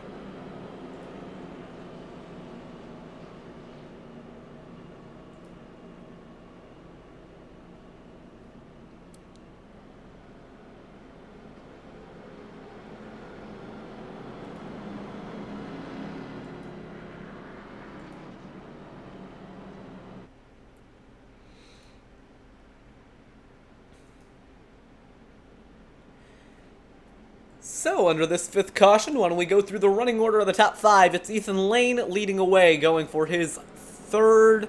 Let me verify that so I don't say anything I'm not supposed to say. Yes, going for his third win on the season. Now, keep in mind, he does technically have 3 wins so far, but one of them got taken away for forcing a driver into the outside wall in the last lap of Talladega. So Ethan Lane locked into the playoffs, going for his third win. Tom Wetmore in the same boat, minus the win taken away. He's won so far at Martinsville and Dover. He is going for his third win of the season. Jacob Fife looking to go back-to-back, and Caitlin Height, who has not won a race since, let me verify this so I don't get it wrong. Oh, that's the wrong column. Give me a second. Who has not won a race since the Circuit of the Americas all the way back on May 24th, going for her, I believe, 5th win on the season. So she is the wins leader so far, just hasn't won in a while. And how about Kyle Vincent Gilbert up inside the top 10? He's had a bit of an up and down day so far, but he's avoided some of the late race chaos and finds himself P6.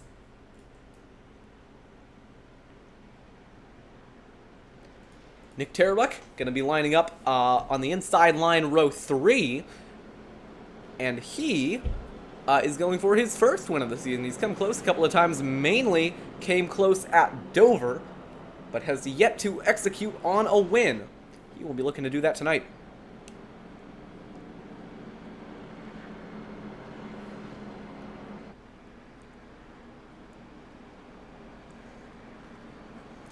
I do believe the lights are going out this time by, so I think we're going to have a restart with 8 laps to go. It's going to be a shootout to the end, and I'm very excited to see how it turns out.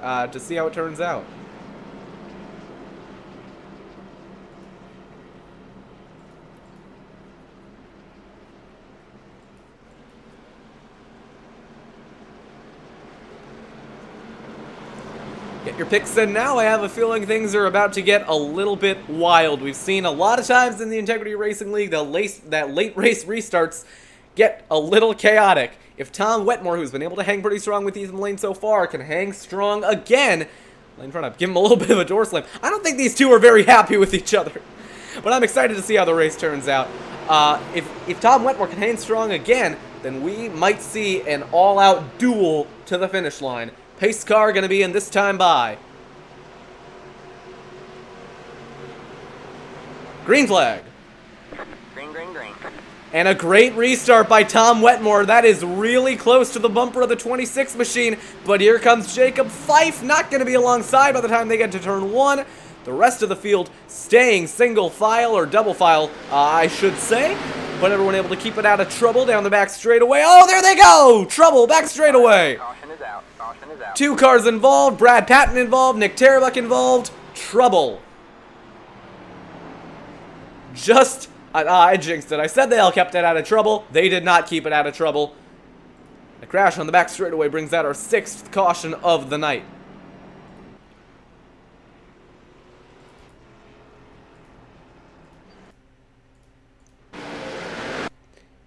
And it looks like Gilbert got a little loose on the high side, maybe a little net code with the 4 of Terbuck, and around they go. That collects Brad Patton, not too much damage to the 1 machine, and luckily, that is the end of the calamity, except for Dustin Montgomery, who sent it through the infield road course. That's about the 3rd time tonight that someone has taken that road course. I mean, hey, he saw the wreck. He dove it low. Oh, and then he got body slammed by the 57 of Landon Charlo and ended up deciding to take the infield road course.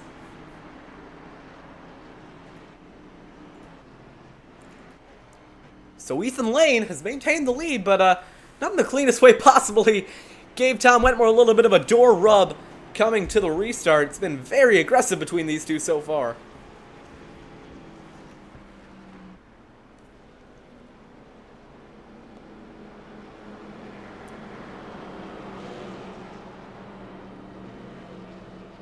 It's going to be under 5 to go when we get the green flag again. Probably going to be around 3 laps to go.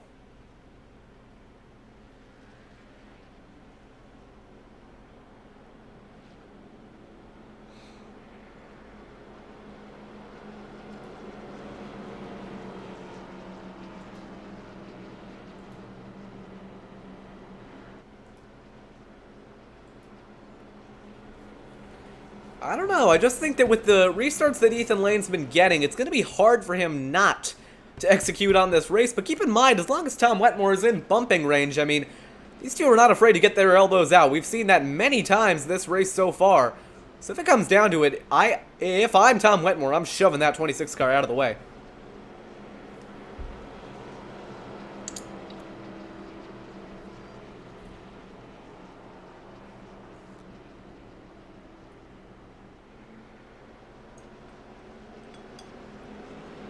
This field's eager to go, man. They're all doubled up side by side, and there's Tom Wetmore trying to...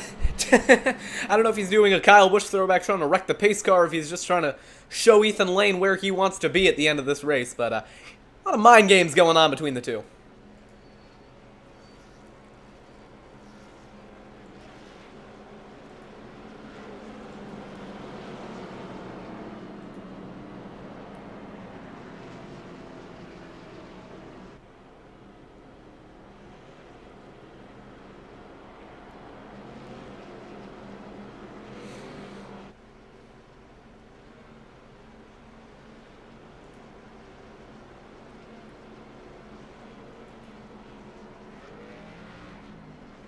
Lights are out of the pace car. 3 laps to go. Going to be the mark when we get back restarted.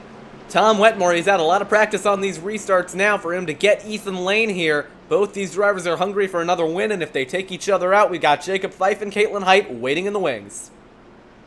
Except it looks like Ethan Lane's taking the high side. He wants the outside line for the restart, but Tom Wetmore doesn't want to give him the outside line, so he's moving back to the outside line, giving it a little bit of a door slam. I'm not sure what's going on between these two, but it's quite funny. I think Tom Wetmore is saying, no. It's harder for me to see you when you're on the outside. Also, you didn't choose it at the line, so I want the outside line on this restart. It's getting very interesting between these two. A lot of contact before we even take the green. But here we go. Pace car is in. Tom Wetmore, Ethan Lane, your top 2. Green flag is back out. The top 2, door to door on the restart. This is going to get very interesting down in turn 1. I am scared. Lane not giving him an inch as they go into turn 1. Sends it off into the corner. Wetmore shoves it back down the inside. They're going to be side by side off turn 2. Both these drivers getting their elbows out as they go down to turn 3. Wetmore not giving him an inch on the high side. Lane all the way up the track. 2 to go at the line. Oh, this is getting intense. Wetmore tries to get the drive off the corner. Lane holds on the high side. Side by side for the lead. Still side by side. Wetmore packs it into the corner on the bottom. Tries to take the lead away. They touch. Almost off 2. Lane has the advantage in the run down the back straightaway, but as they get into turn 3, Wetmore's hanging on.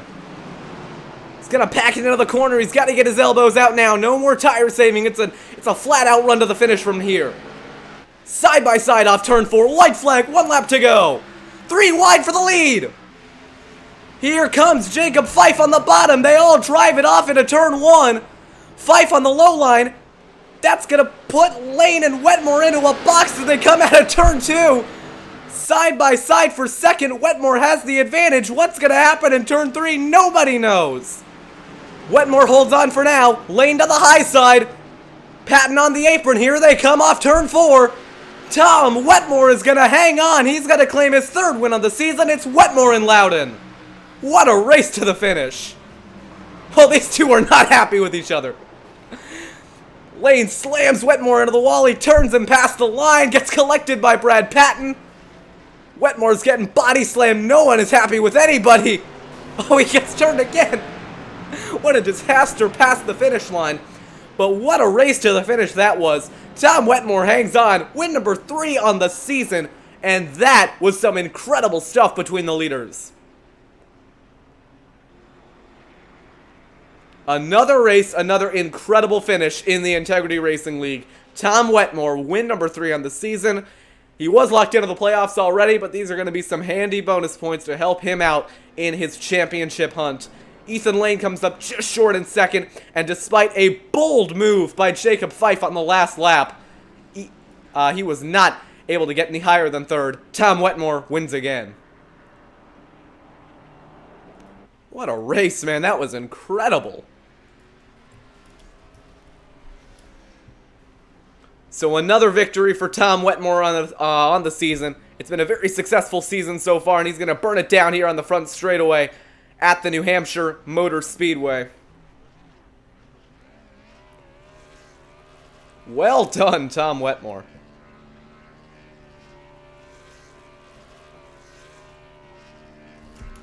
But it'll be very interesting to see.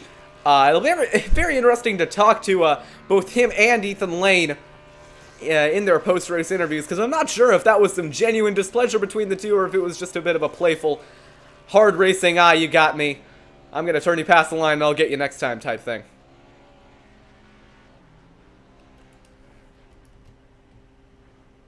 But well done, Tom.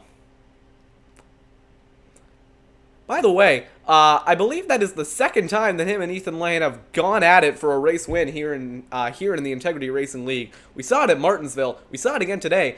All of Tom Wetmore's wins have been incredibly close.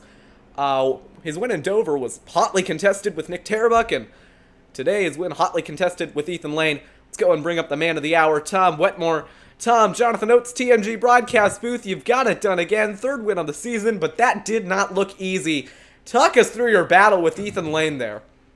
Oh, man. I got to give credit to Ethan, man. He is one of the fastest drivers and one of the cleanest drivers that I get a chance to run with here in Integrity Racing League. And getting a chance to run door-to-door with him for 25, 30 laps, man, it was a blast. There, like I mentioned earlier, there was 1.5 lanes at this racetrack. And basically either you shoved someone out of it or found a way to make grip out of nowhere. And I learned early on with, I think it was right around 40 to go, Ethan made that bottom work. And I was like, well, if he can do it, I can try it too. And had a chance to downscope him there off 2. And luckily we were able to pull off the win there when he made a small mistake off the corner. Yeah, and we saw that battle. I mean, it was full contact, no rules. You both were completely going at it. I mean, is that a statement that you were trying to make? Because we've seen Ethan Lane be one of the more aggressive drivers in this league, but is that a statement that you're trying to make, that you're not afraid to back out of aggressive battles like that? And at the end of the day, we're all trying to run for a championship here and earn some of the prize money that Integrity Racing League puts up. And if you can't come out here and beat an Ethan Lane, a fast driver like Brad Patton, a guy who's willing to risk it all and save on old tires like Jacob Fife or some of the other guys in this league, if you're not willing to put it all out there, then you don't have a chance to take home that prize money. So had to try it tonight, and luckily it worked out. Yeah, and we saw you were able to get the track position on Ethan Lane there, despite the fact that track position seemed incredibly hard to gain tonight. I mean, just how were you able to make those passes there throughout the race? Because we saw you make quite a few. Well, we didn't have the speed early, and we knew that, so we saved some tires on that long 70-lap green flag run there, and we were fortunate that we were able to kind of catch up to Ethan and Nick, and I thought maybe there was a chance we would have some speed. And that long-run speed paid off, but unfortunately that doesn't mean much when there's only 65 laps to go, mired with a couple cautions, so it came down to track position, and, you know, unfortunately I got a position that, like I said, I got to look at the replay there, but I think I got into Dustin early, and that's a position I certainly didn't want to take that way, but fortunately we were able to get by everyone else clean and come home with a victory tonight, so... And Tom, you were able to come away with that victory. It's your third win on the season.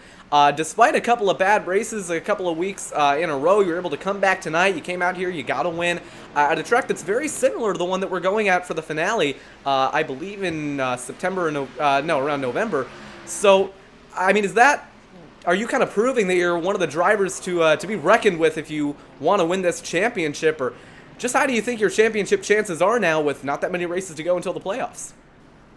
And I'm really trying. I got to thank the guys over at Tube Tech putting together a good Supra, and I was hoping to put together a better performance last week at Atlanta there for the guys down in Garage Moon Power down there in Atlanta, Georgia, but to come out here all the way to New Hampshire and be able to take a win, we'll take it, and hopefully it gives us the momentum we need. But like I said, I'd be remiss if I didn't thank my guys like Brad out there at Depth Esports. He had a pit road debacle there that unfortunately cost him a chance at the win, but some really fast cars out here, and we were fortunate with a little bit of track position and being able to get under Ethan that we were the ones that were lucky enough to take home the lobster today.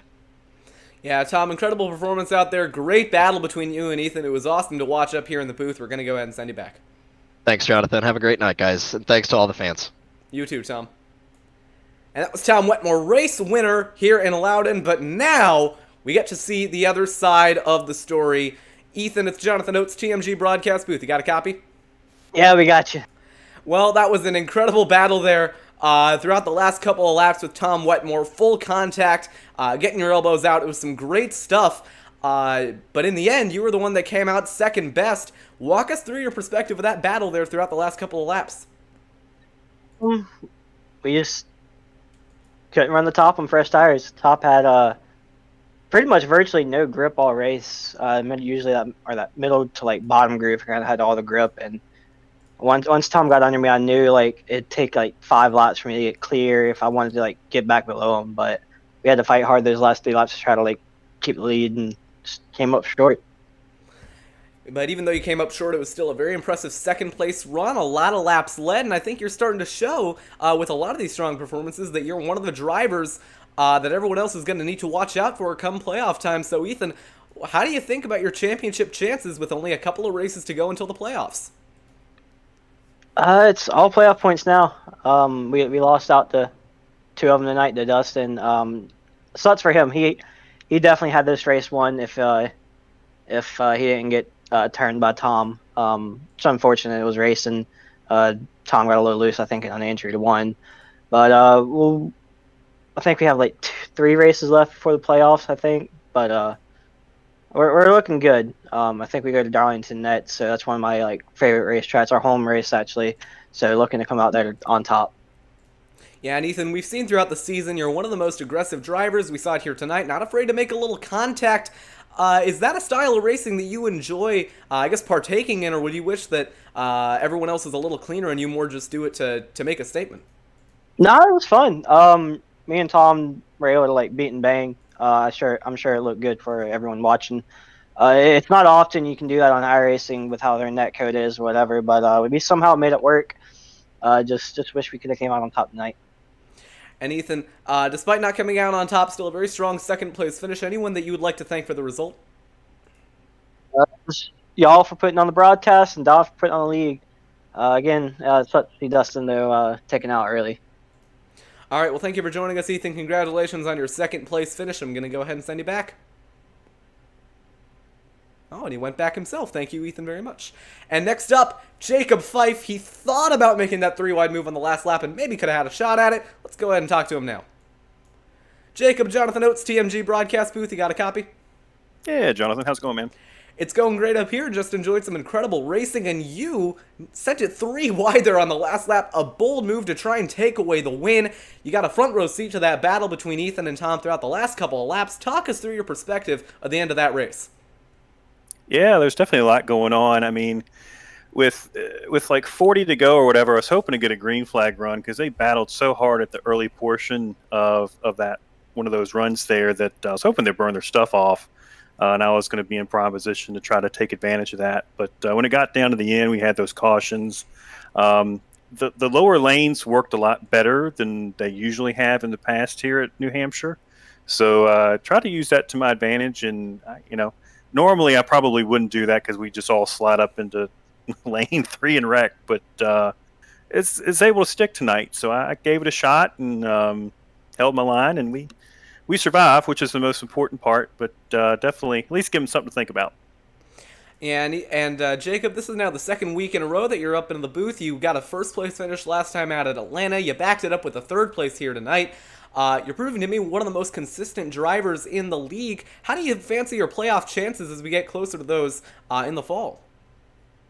I think I have a good shot. I mean, I'm been doing this long enough. I know what I need to do to advance from round to round.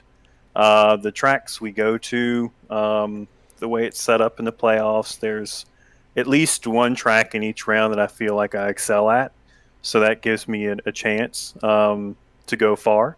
But obviously, it's a very competitive league, and the guys who show up each week do a heck of a job racing with one another and being very competitive. So it's not easy by any stretch, but it's just knowing, like I said, been here long enough to know what to do and know how to advance from round to round and have a good shot. And going back to that last lap battle, you made a 3-wide move on the bottom. Didn't quite work out. You slipped back to around third on the last lap, but going into 3, you were, I guess, kind of in striking distance of Tom Wetmore. Do you think there's something you maybe could have done there on the last lap to give yourself another shot at the win? Yeah, run him over.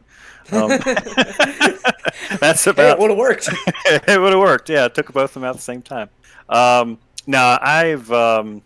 That's. I mean, obviously, if I thought I could bump him and move him, then I would consider that. But I'm not just gonna flats run over somebody for the win. But I mean, it's fun racing. I think when you race with guys, luckily with this league, who've been around for years and years, like some of the guys in our league have been, you can have those tight battles and race hard and know what to expect from the other person.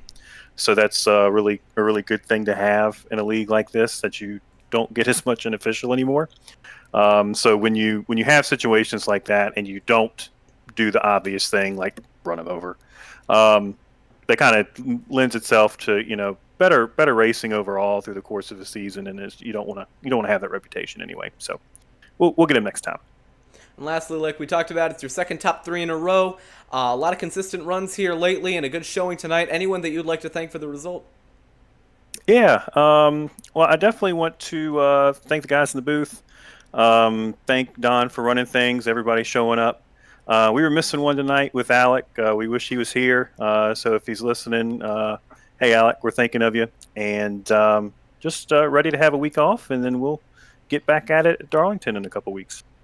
All right, sounds good. Thank you for joining us. Congratulations on your third place finish. I'm going to go ahead and send you back.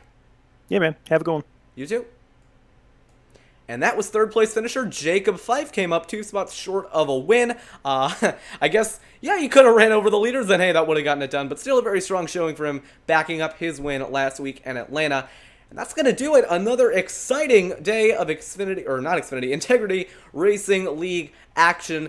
Tom Wetmore able to get it done over Ethan Lane. An incredible battle between those two for about 30 laps, I think, combined. So a great battle all around. A lot of fun to commentate.